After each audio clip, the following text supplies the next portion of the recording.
Yeah. Okay, that's fine. Yeah. Ain't no problem. This is to prepare how to make people. I mean, it's a cosplayer. For me. I love to drape. There are two different ways of making costumes. One is to drape, and one is pattern cutting. What's that? Pattern cutting means you imagine and you draw on a piece of paper first, like what I did for the sleeve, and then you put it on the fabric and you cut, and you're really sure that's how you want it to be. For draping like me, I just go according to the body, because I believe cosplay, certain things, there's no way you can pattern draft.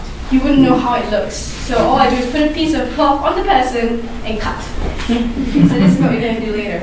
I'm just preparing it. It's really good if you've got a mannequin as well, like you press straight on it with fabric. That's how I make all of my costumes. I just get old dust sheets and start pinning them on my mannequin and just cut them to the shapes that I need until I want it. Yeah. Would you suggest investors?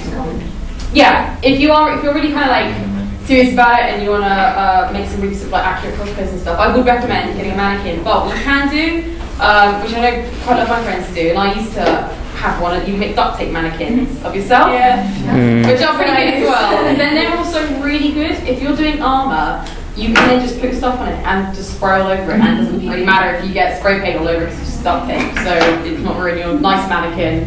But I would recommend, if you're doing a lot of fabric-based costumes, I would recommend getting a mannequin. You can get it, throw them away.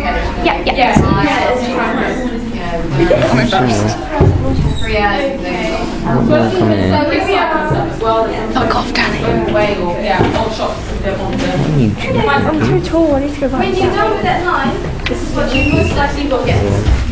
Okay, you're asking, oh, how did this happen? Basically, when you sew this part, and I try to pull this part apart, like the fabric here, as I go through the machine, this is what I'm doing to the machine just now. Pull along the edge, just splitting it apart as I sew it down. Yeah? What happens is, oh, you guys okay? Hiya.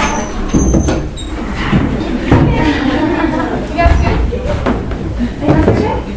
Oh, alright then. No, I don't need them now actually.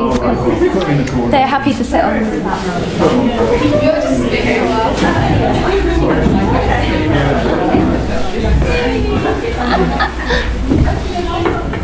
Yeah, so what I just did, okay, was to pull the fabric apart like this on the machine as I'm sewing on a straight line. Just like that. Splitting them apart this way. You can use your finger if you want to. Just pull it and stitch through.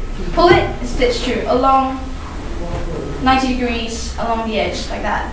What it does is this. According to the theory I taught you just now, that this part is non-stretchy and this part is non-stretchy as well. So here is non-stretchy. You see the line here being quite flat. But as it gets on the edge, it starts crinkling. It makes sense to you because when you pull it, it's creating space in between and it's actually slowly pushing it through this way. When you're done with the sewing, you basically get a really nice foam like this.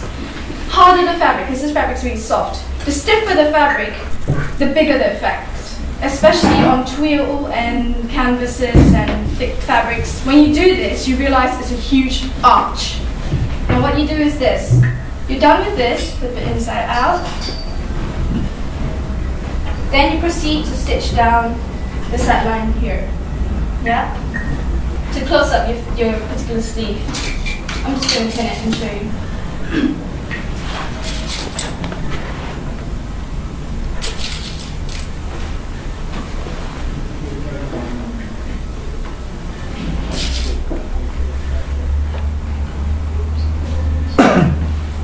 Once you're done sewing, imagine this is a sewing line. Now you close up your sleeve. You sew it, and then you flip it inside out. This is how you usually move the sleeve. Yeah. Imagine you sew that line, nicely ironed. You'll see that this part creates that nice little arch for you. Does it make sense? What you need to do is when you go to the machine, it creates a nice little arch. It's already fitted nicely for you. When you go in there, follow the side seam along with this particular cloth, tuck it in there, and stitch. Your sleeve will have a really nice, easy fit because of this single line that you push through. That's the trick to stiffing in the sleeves. Sometimes you have a flat piece of fabric and you try and push it through, you'll find yourself getting holes and wrinkles and blah blah blah. You wouldn't like a huge pleat across your sleeve, it just wouldn't work. So this is generally the easiest way to fit in the sleeve. Yeah, that's the trick to it. So just do the pushy line. Now the next thing people will be asking is, how am I going to do bodice? Someone help me. I have a problem with starting. I know how to do sleeves, I know how to do skirts, but I don't know how to start my body. Okay, easiest way I do for any of my stuff is I have 2 pieces of fabric, yeah, and a marker. I always work with markers for cosplays because it's easier. Then I have dressmaker pins as well. So I'm going to get Laura in as the model. Yay! You might need a friend's help with this. So maybe a mom or your brother to hold this up for you. Just do this, make her, yeah, your arms at 45. Yeah. And then this piece behind. Basically all you need to do is find out front piece and back piece. Like that. And you proceed to pin her shoulders in first, because this is where it lies on, yeah? So this is what I do. So I did to my boyfriend all the time. He's like, ouch! All that. Yeah. So just bring it in, pin. If I poke you, scream, okay? Watch your face. Okay, just be careful when you're pinning, yeah? You don't have to get a really tight shape yet. Just lightly do it. You can always readjust it later.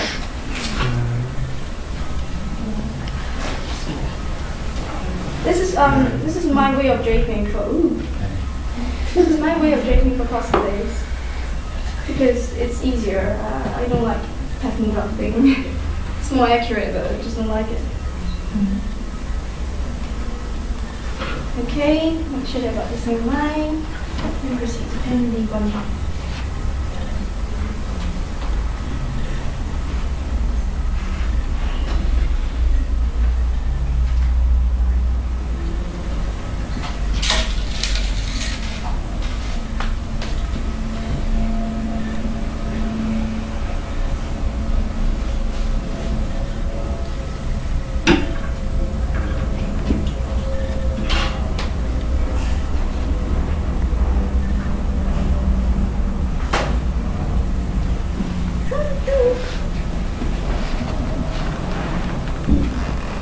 And when you pin it, try to pin the pin away from any holy lines. You'll be like, ouch!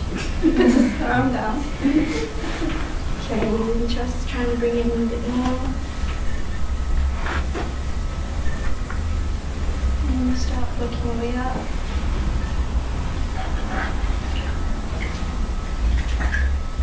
It's not the most accurate, but it helps, especially if you don't need such a tight bodice.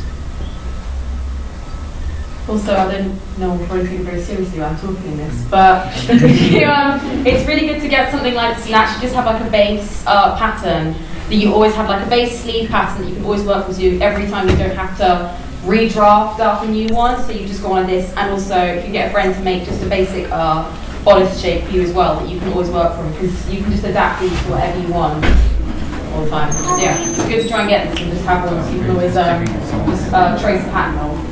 Yeah, you don't need to spend a fortune on patterns from shops. I mean, aside from that, I mean, there's pattern books that you probably find in the library. There's a lot of patterns online you can modify from. So, anything you don't know. Sorry. For example, let's work. Saving a bit of time. Let's work on this. Yeah. I'm gonna make this top.